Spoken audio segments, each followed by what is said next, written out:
Chapter 7. The Sorting Hat.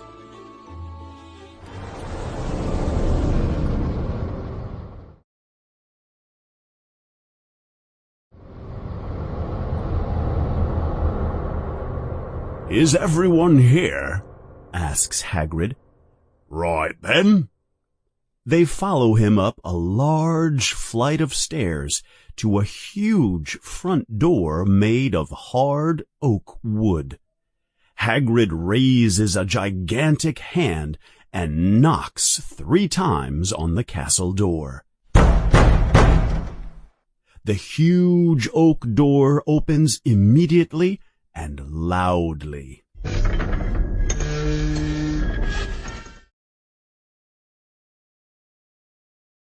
Standing there is a tall witch with black hair, wearing emerald green robes. Her face is very severe. The first thing Harry thinks is, "I do not want to make this person angry." "Here are your first-year students, Professor McGonagall," says Hagrid. "Thank you, Hagrid. I will take them from here." She opens the doors all the way, and the students enter the hall. The hall is massive. There is a magnificent marble staircase in front of them that goes to the floors upstairs. Up ahead on their right, there is the sound of hundreds of people in conversation. "Welcome to Hogwarts," says Professor McGonagall. "You will join your classmates in a moment for the opening banquet, where you will be sorted into your houses.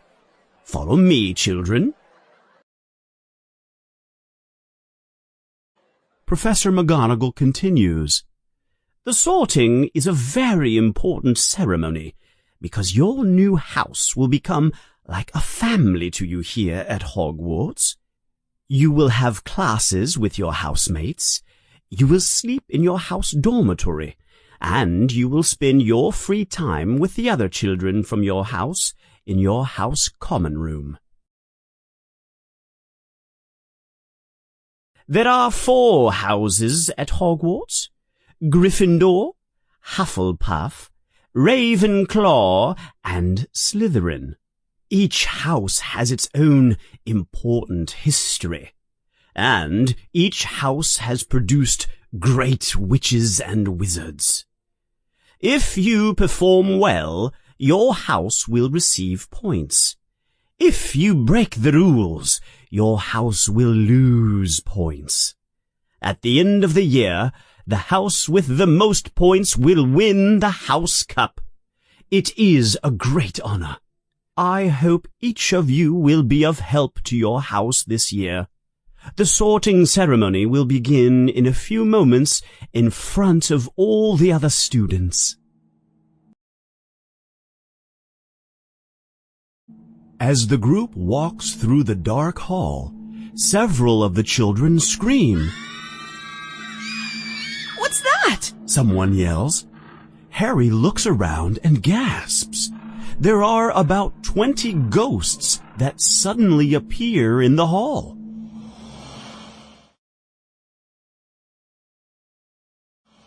They are passing through one of the walls and floating towards the great hall.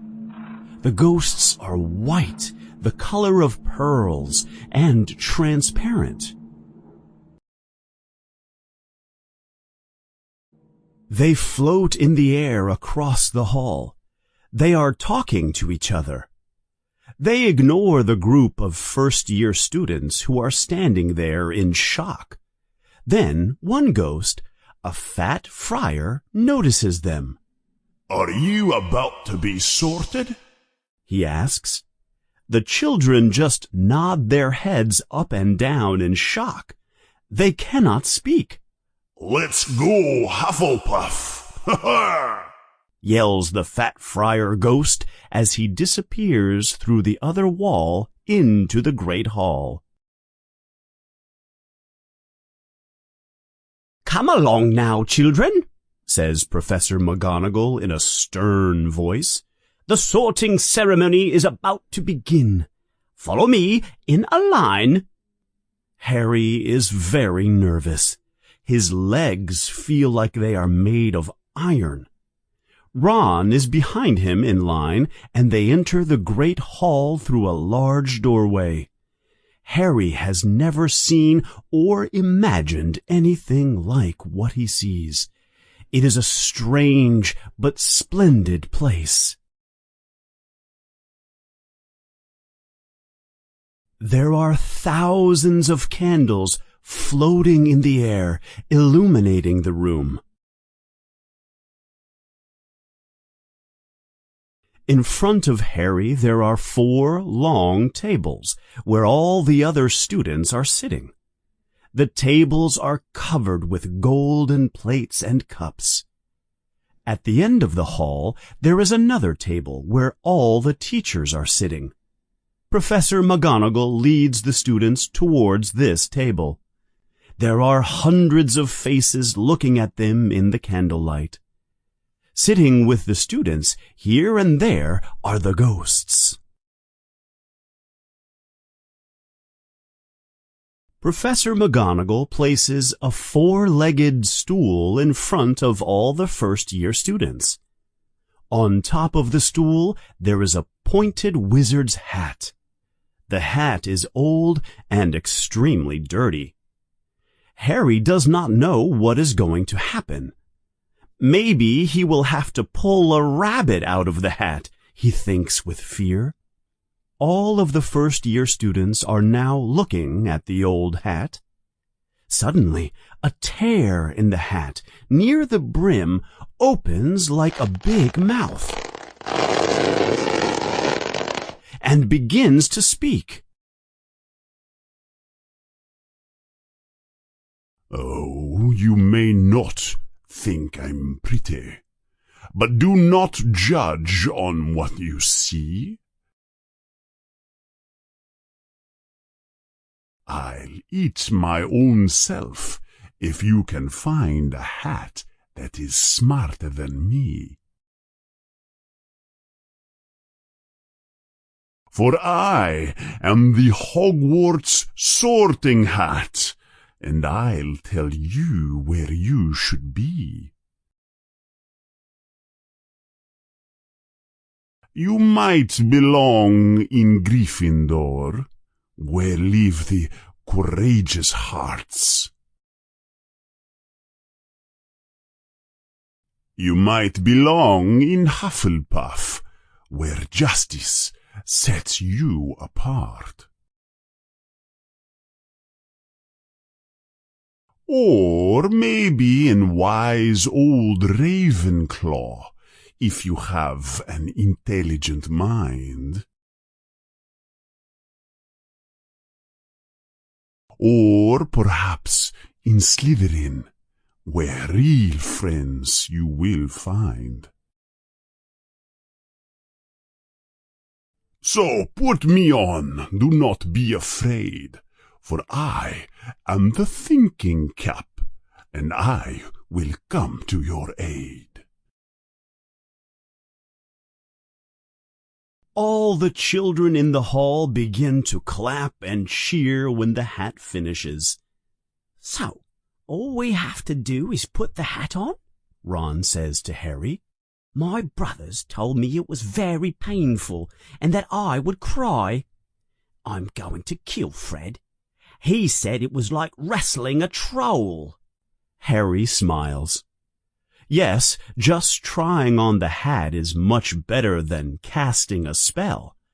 But Harry wishes he doesn't have to try the hat on in front of all the other students. Harry doesn't feel courageous or intelligent at the moment. He wishes there were a house for boys who are scared and insecure. That is the house for him, he thinks. Professor McGonagall walks forward and holds a long roll of paper, a parchment scroll. When I call your name, she says, you will put on the hat and sit on the stool to be sorted. Abbot Hannah. A young girl with a pink face walks forward. She picks up the hat, sits down, and then puts the hat on her head. It falls right down over her eyes. There is a pause that lasts only a moment, and then the hat yells, Hufflepuff! All the children at the table on the right begin to clap and cheer. Hannah walks over to the table. The fat friar ghost is at the table. He floats over to Hannah and shakes her hand.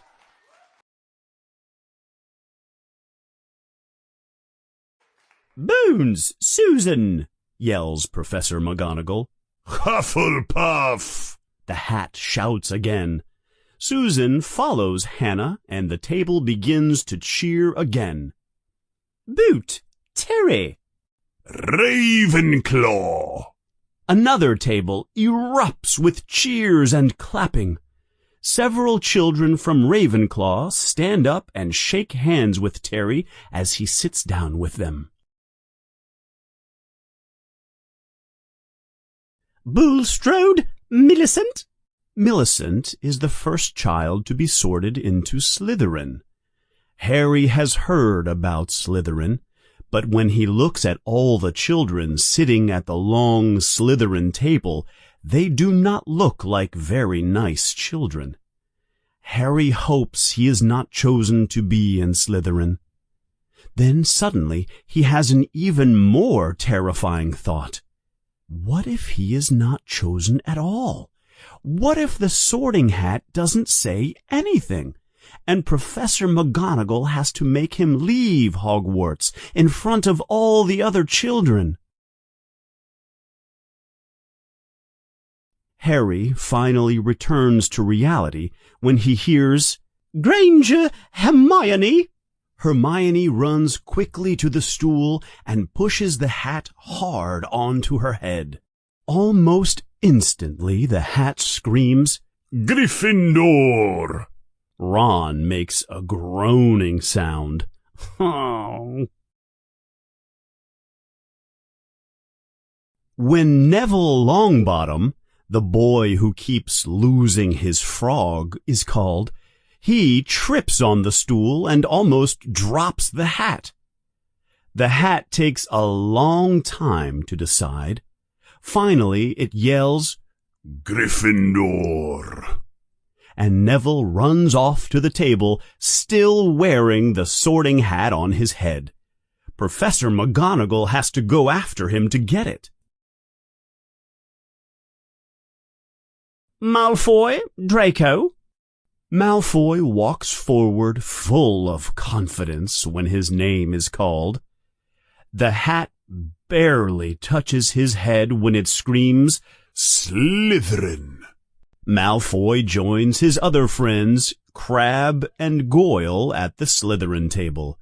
He seems very happy with himself. Soon, the moment Harry fears the most arrives. Potter, Harry! Harry walks forward nervously. The whole room becomes silent. Then everyone begins whispering to each other. Potter, Potter, Potter, the Harry Potter? The children say quietly. The last thing Harry sees before the hat covers his eyes is the great hall full of children, all looking at him. There is a low voice in his ear. Difficult, very difficult. You have great courage, I see. Your mind is good, too. There is lots of talent. And, oh, yes, you have a strong desire to prove yourself. That is interesting. So, which house do you belong in? Harry closes his eyes tightly and thinks, not Slytherin, not Slytherin. Not Slytherin, the voice says. Are you sure? You could be great, and Slytherin can help you find greatness. But if you're sure, if that's where you really want to be, Gryffindor!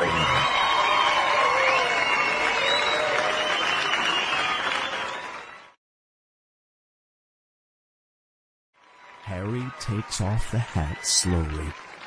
He is very relieved. He walks over to the Gryffindor table. He does not realize it, but he is receiving the loudest cheers of all. Percy, Ron's brother, who is the leader of Gryffindor, the prefect, gets up and shakes Harry's hand vigorously. Harry sits down with a big smile on his face. From where he is sitting, he can see the high table clearly. He can see all the teachers, and he can see Hagrid there too. Hagrid gives Harry a big thumbs up. Harry smiles at him. And there, in the center of the table, is Albus Dumbledore. Harry can see Professor Quirrell at the table too. He is wearing a large and strange purple turban. Finally, the sorting comes to an end, and Professor McGonagall picks up the sorting hat and carries it away. Then Albus Dumbledore stands up. He is very happy to see all the new students. Welcome, he says, with his arms open wide. Welcome to a new year here at Hogwarts. Before we begin, I would just like to say a few words. Nitwit, blubber, oddment, tweak. That is all. Thank you. Many of the new children think Dumbledore must be crazy. What do those silly words mean? Harry does not know if he should laugh or not. Then Percy asks him, "Potatoes, Harry?" Harry's eyes open wide.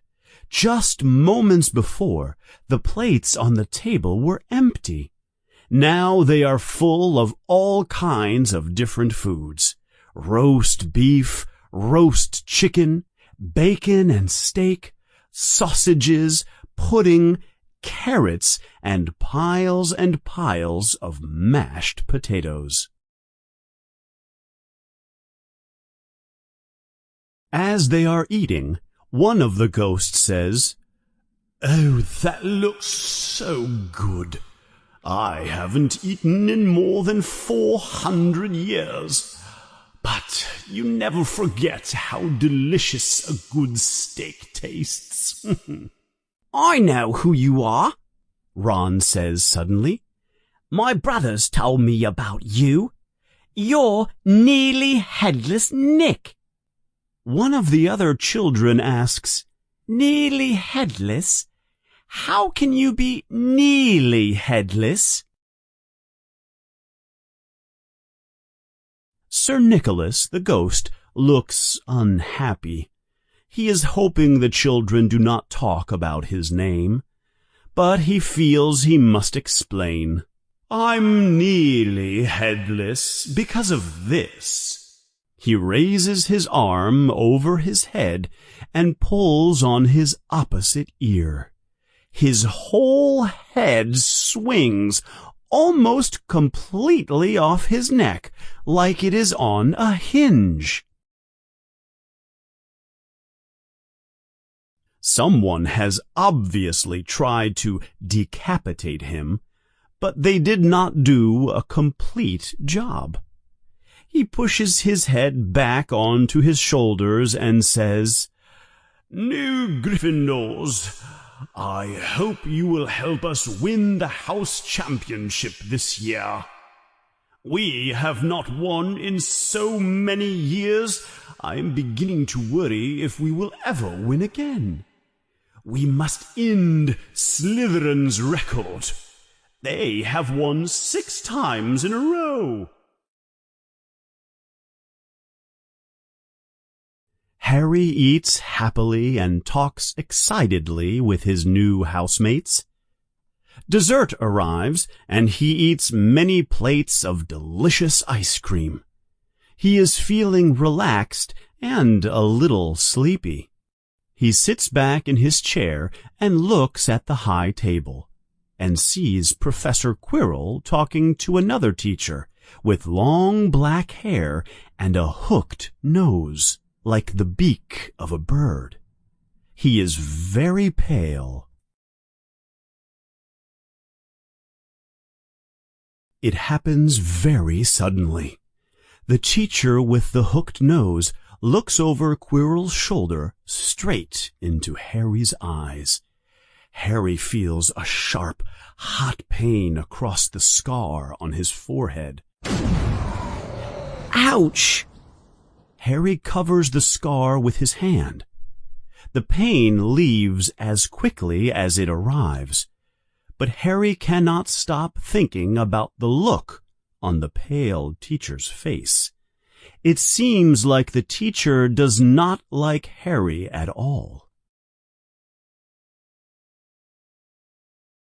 "Who is the teacher talking to Professor Quirrell?" he asks Percy. "That's Professor Snape. He teaches potions, but everyone knows he wants Quirrell's position. Snape knows a lot about the dark arts."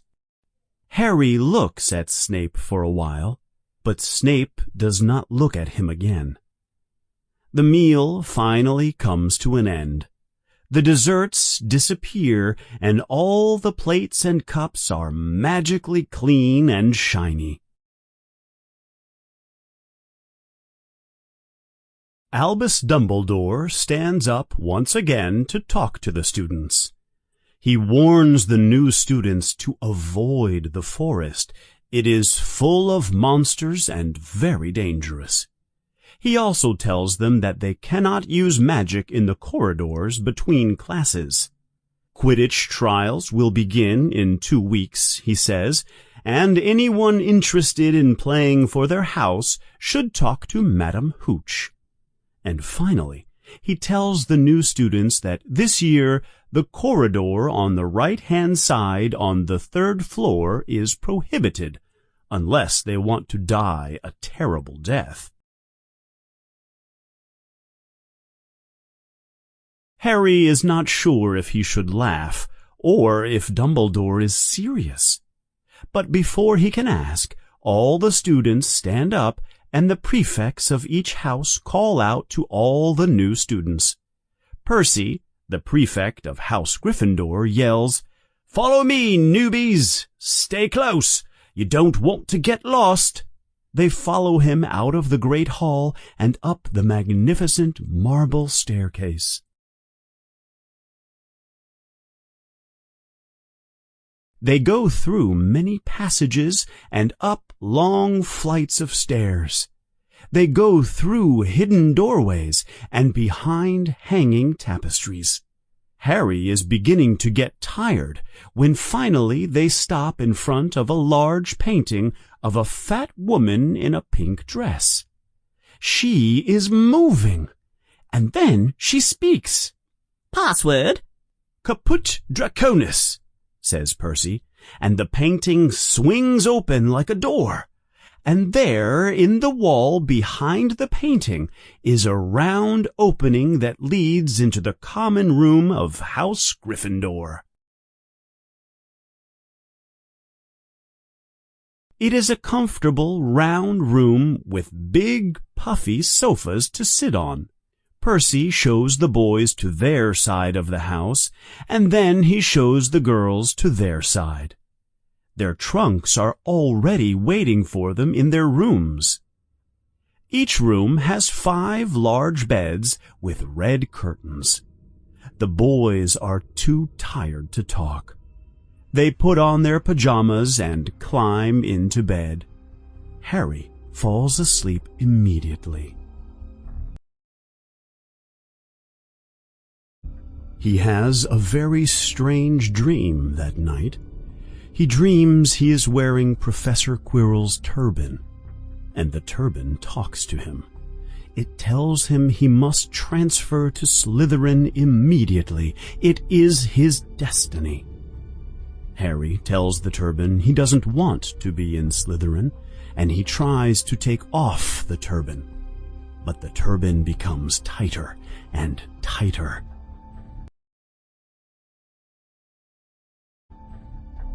And then he sees Malfoy in his dream, laughing at him. Then Malfoy turns into the hooked-nosed teacher, Snape. He hears that same high, cold laugh and the burst of green light. Harry wakes up suddenly. He is sweating and shaking in fear. He rolls over and falls asleep again. And when he wakes up the next day, he doesn't remember a single thing about his dream.